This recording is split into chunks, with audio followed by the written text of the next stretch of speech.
Eje 21 ha querido dialogar hoy con el doctor Albeiro Valencia Llano, que fuera profesor durante muchos años de la Universidad de Caldas, doctorado en historia en la Universidad Estatal de Rusia y un hombre que ha investigado mucho no solo la historia del departamento, la historia de Manizales, sino todo lo que ha tenido que ver con el desarrollo económico de toda esta región.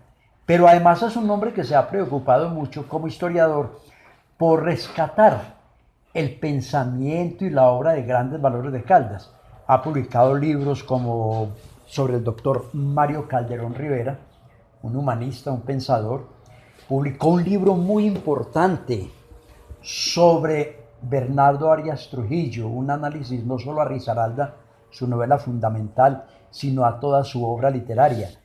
Publicó también un libro importantísimo sobre el doctor Otto Morales Benítez, donde destaca mucho la labor del historiador, la labor del pensador, el alcance de su pensamiento liberal, y es un análisis de su personalidad y de su obra. Y el último libro publicado por él es un libro sobre el doctor Ernesto Gutiérrez Arango, donde se adentra en la vida del personaje, de su pasión, no solamente por los toros, sino otra pasión que los caldenses le conocíamos poco, que era la pasión por las letras. Sí. Otro humanista que, como todos los caldenses sabemos, tuvo mucho que ver en la fundación de la universidad, de una de las universidades más importantes de Manizales, como es la Autónoma, y que fue rector durante muchos años también de la Universidad de Caldas. Doctor Albeiro, uno comenzar un diálogo con usted, que conoce tanto la historia del departamento, yo creo que la primera pregunta que se le debería hacer es ¿cómo reciben los historiadores el hecho de que el gobierno nacional, a través de una ley estudiada o aprobada por el Congreso de la República, regrese otra vez la materia de historia al pensum académico de las instituciones educativas? Bueno, con mucha satisfacción, porque desde hace 30 años no se estudia historia. Las nuevas generaciones no saben qué es la historia, no conocen. Policarpa Salabarrieta, Camilo Torres, Caldas, Simón Bolívar, las guerras de independencia, todos esos problemas pasan. Por encima, los profesores enseñan historia a su manera y enseñan historia muy medida, porque como está inmersa en las ciencias sociales. Y el caso es que llegan muchos profesores que no son especialistas en la materia que le asignan. Y se ve mucho en el caso de la historia y en el caso también del español o la literatura, que se forman rápido con algún derrotero para dar estas materias. Y es fundamental que ellas vengan, en su concepto, a que sean dictadas por especialistas. Por lo tanto, se improvisa, hay una improvisación en la enseñanza de la historia. Un estudiante hace 60 o 70 u 80 años sabía mucha historia para la época, más que un estudiante, por supuesto, de hoy. Por eso es que la gente no sabe cómo es el país, no entiende la vida política y no sabe para dónde va este país. Uno de los graves problemas. Doctor Albeiro, hablemos un poco de Caldas, de este terruño al cual usted le ha dedicado con tanta pasión tantos años de estudio. Hay un libro suyo fundamental que es Colonización Antioqueña y Vida Cotidiana, y hay otro libro que también es fundamental, que es Colonización, Fundaciones y Conflictos Agrarios, donde usted prácticamente se volvió un ratón de biblioteca para contar cómo fue el proceso fundacional del departamento de Caldas y de Manizales. Hablemos primero a toda la audiencia que tiene G21 del nombre de Caldas. Simplemente obedece, como lo dijo alguna vez Otto Morales Benítez, al deseo que existía de ponerle el nombre de Sabio Caldas porque en Popayán no lo iban a hacer. ¿O cuál es la versión que usted tiene? Sí, hay una presión política, porque primero se le quería poner el nombre de Manizales, y en el Congreso, en el año 1905, cuando se fue a crear el departamento de Caldas y se fueron a crear otras zonas, otras regiones, que el departamento de Nariño, que el departamento de Valle del Cauca, en fin. Cuando llegó el caso del sur de Antioquia, que es esta zona, los conservadores querían que se mantuviera el nombre, digamos, de Manizales, departamento de Manizales. los liberales en el Congreso, sobre todo los liberales caucanos, Cauca era una región muy importante, ellos dijeron, vamos a darle el nombre de un patriota nuestro de pensamiento liberal como es el Sabio Caldas. Entonces prácticamente chantajearon a la bancada conservadora de aquí, donde estaba el maestro Valencia, en fin, le dijeron a Aquilino y al maestro Valencia, nombre del Sabio Caldas, Sabio Caldas. Entonces hubo que aceptar el nombre. Yo me atrevo a decir que a regañadientes, y se aceptó afortunadamente, porque el Sabio Caldas tiene una dimensión extraordinaria.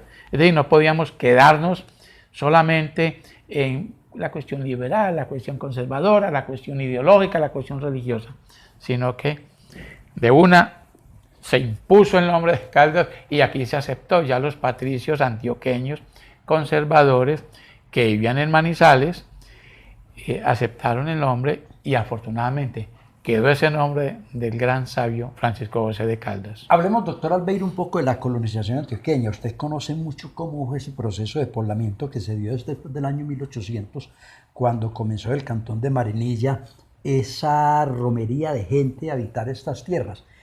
¿Qué produjo ese fenómeno de la colonización? Bueno, innegablemente la miseria y el hambre de Antioquia. Es que estamos hablando de la Antioquia de 1780. Es que Antioquia estaba en la miseria en 1780, cuando hubo que cerrar minas de oro y de plata en Antioquia, en muchos sitios como Remedios, Zaragoza, Titiribí, en fin. Entonces se cierran las minas.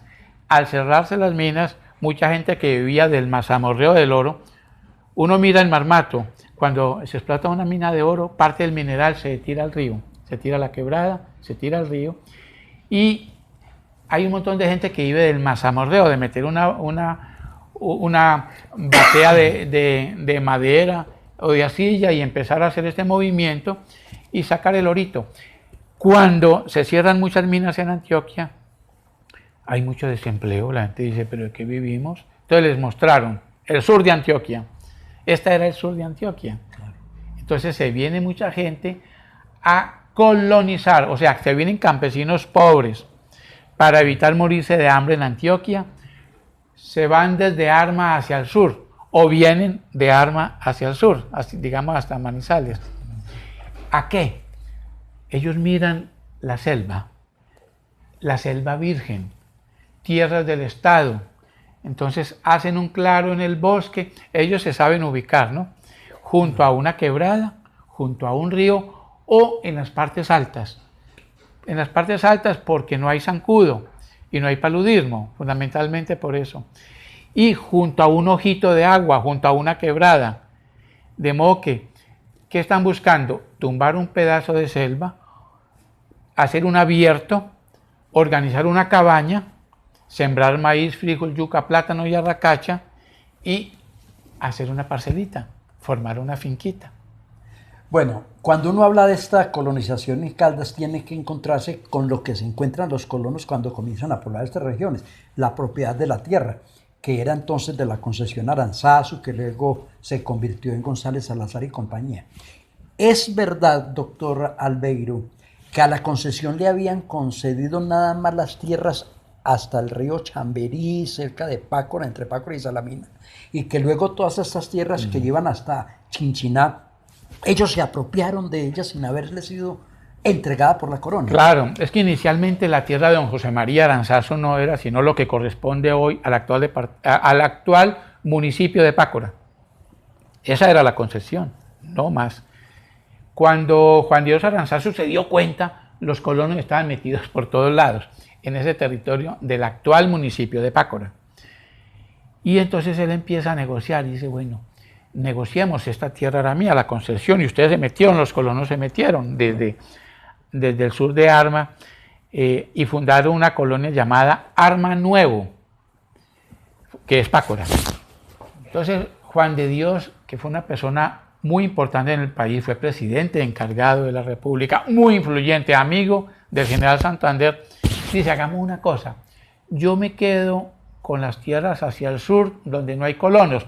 Ya había colonos desde en Salamina y hacia Aranzazu.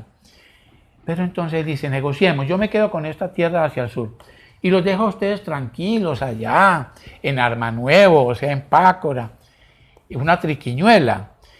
Y luego cogieron más tierra, desde el Sargento, desde Aranzazu, hacia el sur, hacia Manizales, hacia Chinchiná, y luego siguieron del Chinchín o de Chinchiná hacia el sur. No, esos empresarios eran unos vivos, eran y son. Un historiador fallecido recientemente, Vicente Fernán Arango, habla precisamente en uno de sus libros de que cuando se dio la fundación de Manizales, el gobierno tuvo que reconocerle unos dineros a la concesión por los terrenos donde había sido levantado Manizales, después de que Fermín López llegó acá huyendo precisamente de González Salazar y compañía. ¿Qué sucedió en este sentido? A ver, la concesión vio que iba a perder la tierra porque ya estaba José María Obando, digamos, de presidente, que no que fuera a perder la tierra, digamos, y que había negociado con los colonos, sino que no podía seguir avanzando hacia el Cauca. Con el gobierno de José María Obando hubo una transacción, por medio de Triquiñuela, la concesión Aranzazu consiguió una plata del gobierno, el gobierno le dio parte en tierras, pero es que el gran negocio que hicieron los empresarios de González Salazar es regalarle una tierra, digamos 12.000 fanegadas a cada municipio o a cada parroquia, Aranzazu, Filadelfia, Neira, Manizales. Salamina. Salamina, pero luego vendió los otros globos de tierra que había alrededor del municipio, de cada parroquia. Entonces vendía muy bien esa tierra a los campesinos. Se los vendía a los campesinos. Ya. Entonces el negocio fue con los campesinos que fueron entrando y que era una avalancha.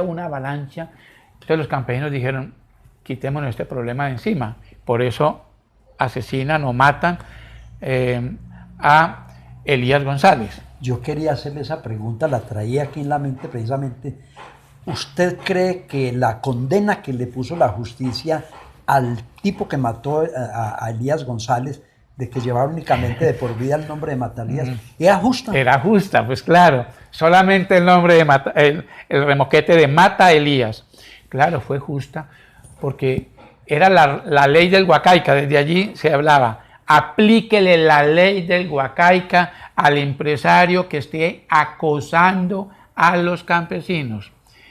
Entonces eso fue una consigna impresionante y muy justa. Entonces los empresarios dijeron, si no negociamos con el Estado, con el gobierno de Obando, nos van a aplicar la ley de Huacaica. Eso, lo de la ley de Huacaica hizo carrera en toda esta región y en el Valle del Cauca hasta más o menos 1920. Doctor Albeiro, pasemos al caso de Manizales. En Manizales se habla mucho de los famosos incendios de 1925 y 1926, sobre todo que acabó el centro donde funcionaba la ciudad. ¿Usted piensa, como historiador, que el desarrollo de la ciudad, sobre todo en su arquitectura republicana, se produjo como consecuencia del incendio? Si no hubiera sucedido el incendio, Manizales no sería la ciudad con esta riqueza histórica en sus edificaciones que tiene hoy en día. Sí, no, eso es cierto, es innegable. Manizales fue un pueblo grande hasta el año 1925, un pueblo grande y muy bonito, de Bareque, muy lindo, como hablar de la Salamina de hace 30 años y de hace 40 años. Era muy bonito, un centro histórico precioso, esas casonas, en fin, como mirar algunas casas que quedan hoy en día en Salamina. Eso era Manizales por todos lados, era muy bonito. A los empresarios de Manizales, a la gente rica de Manizales, a los que habían estado en Europa, que conocían París, que conocían España, cuando ellos llegaban a Manizales les afeaba el bareque, las casas de guadua, no les gustaba, por supuesto, porque ellos decían hay mucha cucaracha, hay mucho ratón, hay mucho comején, esto es un pueblo que no va a durar mucho. Inclusive uno lee en los primeros libros de al padre Favo, en el primer libro de historia de Manizales, al padre Favo tampoco le gustaba la construcción de Manizales, las veía fea, decía el bareque es una cosa fea. Cuando se dan los incendios, el del 25 y el incendio del 26, y se derrumba todo ese centro histórico, quedaban dos opciones: construir otra ciudad o poner la capital del departamento en Pereira, ¿cierto? Eso se llegó a pensar. Esa fue una propuesta. Y la propuesta inicialmente la plantearon desde Pereira. Ellos hacían parte, Pereira hacía parte del departamento de Caldas. Salamina era una ciudad muy importante que podía ser capital. Se discutió también. Río Sucio era una ciudad supremamente importante. En 1925 Río Sucio era muy importante y un pueblo muy rico. Ciudad era, digamos, Río Sucio. Esos eran los que podían ser capital del departamento de Caldas. Pereira también. Pereira dijo, pues aquí estamos nosotros. Eso se discutió. Pero aquí había una clase dirigente muy rica por el café y muy orgullosa. Ellos dijeron, nada, vamos a reconstruir. Entonces miraron, hicieron un inventario. Casi todo lo que se quemó está asegurado. 32 manzanas, eso está todo asegurado. El comercio está asegurado, las casas, porque era gente rica la que vivía en el centro histórico. No iban a perder nada. Claro. Entonces ellos, ¿qué dijeron? Sigamos con el comercio, vamos a vivir mientras tanto en nuestras fincas, traigamos compañías extranjeras. Y como eso era tan religioso, el obispo que dijo, una catedral que no se queme. Se nos quemó una catedral muy linda en marzo del 26. Vamos a levantar una iglesia que no se queme. Hicieron esa iglesia tan inmensa. No, claro, el incendio de Manizales ayudó a los ricos, ayudó a la capa media, ayudó a los de media petaca, a la gente del pueblo y a la gente que aspiraba a ser capa media, porque hubo trabajo para todo el mundo. Pleno empleo reconstruyendo la ciudad. Entonces aparece, brota de las cenizas una ciudad muy importante, pero porque había una capa dirigente que pensaba en grande, que pensó en una ciudad moderna y en una catedral. Hoy en día, ¿quién va a hacer esa catedral? No tenemos a dirigencia en Caldas. No, ni riesgos, porque hubo un relevo generacional, inclusive el primer relevo generacional tenía mentalidad hacia adelante, progresista. La tercera generación, distinta. Y la cuarta, no se diga. Bueno, doctor Albeiro, hay un tema que nos toca mucho a los caldenses, la segregación que se produjo en 1966 de Risaralda y del Quindío. ¿Cuáles fueron las razones precisas, brevemente, para que esto se produjera, el quererse abrir de Caldas? Bueno, hay razones políticas, hay razones sociales.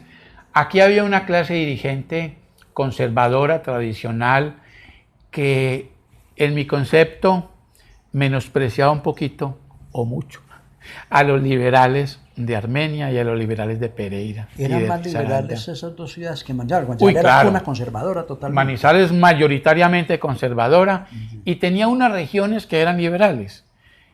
En Manizales, la clase dirigente de Manizales miraba era hacia el sur de Antioquia, hacia el norte del departamento de Caldas. Miraba a Salamina, miraba a Neira, miraba a Filadelfia, miraba a Aranzazu, pero miraba muy poco hacia el sur. El sur es de Chinchiná hacia Armenia, miraba muy poquito. Había una relación, digamos, de política y de amistad con Santa Rosa de Cabal, pero con Pereira no. Y en Pereira estaba Camilo Mejía, que era liberal. Camilo Mejía había peleado con los conservadores de Salamina, pero sobre todo con la clase dirigente conservadora de Manizales. Y en Armenia estaban César López. No, claro, y no había una relación con los liberales de Pereira, con los liberales de Armenia. Se sentían excluidos. Y no solamente se sentían, eran excluidos. La mayor parte de los gobernadores de Caldas eran de aquí, de Manizales.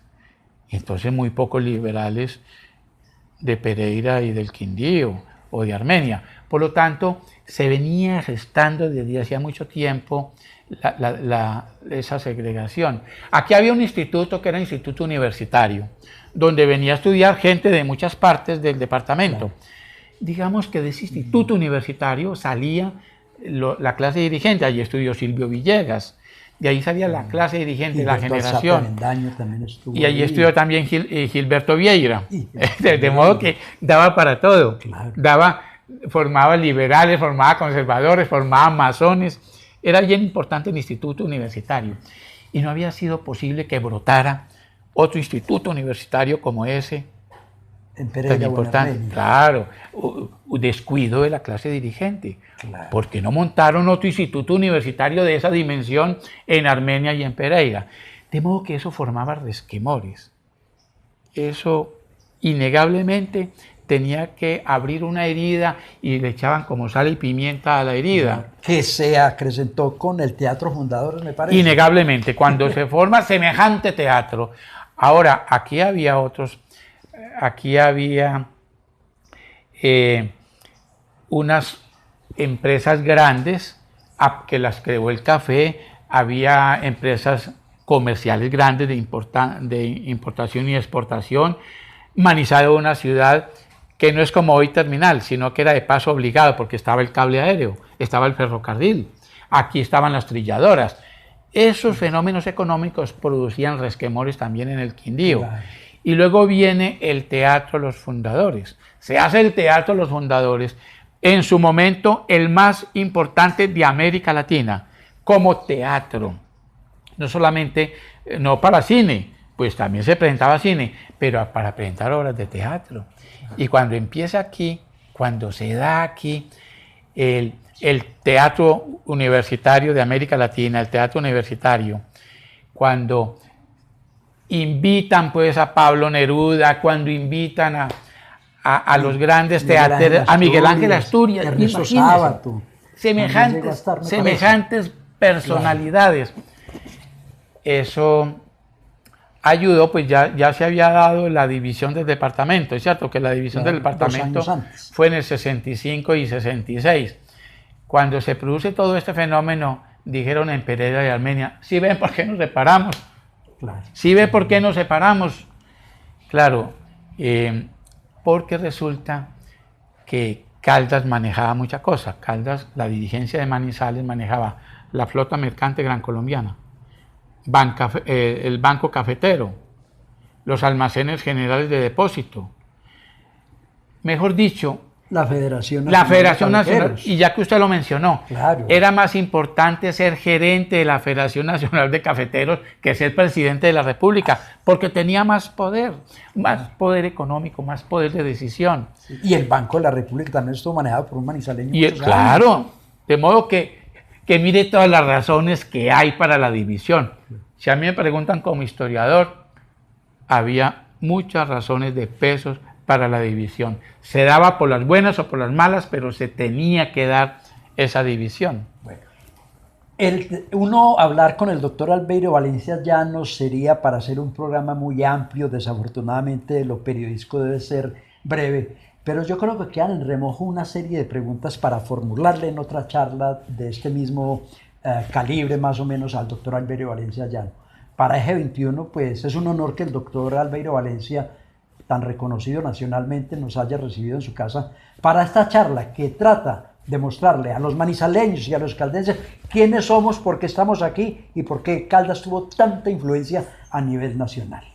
Y muchas gracias por la charla, por la invitación a conversar sobre semejantes temas claves.